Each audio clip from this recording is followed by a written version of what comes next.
when it's cloudy and rainy. We've had 7 inches of rain in the last few days. That does give me an opportunity for a different kind of testing. Our Humsienk IP67 waterproof rated. So I've left it out in the weather for over a week. There we go. Wow, that's a big old hog wire in there. Wow, that's looking good to start with. Yeah, it looks robust. I see a metal case down the side of the cells and compression. Now I do not see any moisture infiltration or water in the battery, which is a good thing. So I looked all down in the case, nothing in there. It's got a nice thick polyurethane seal on the battery, complete all the way around. So yeah, no water infiltration. IP67 is a check. So yes, it is waterproof. Thermal sensor sitting in the center of the cell pack, which is nice. These cells right here are EVE cells, which are good cells.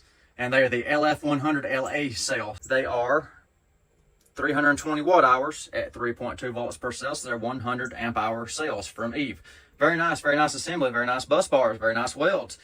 Bolted balance lead connections, very, very nice. No moisture in here. Love these with this metal compression in the side, especially this one with the metal plate on top of the BMS to protect it too. We've got epoxy board on the top, up from the BMS to the cells, epoxy board on the side, separating it from the metal so no rubbing is going to take place.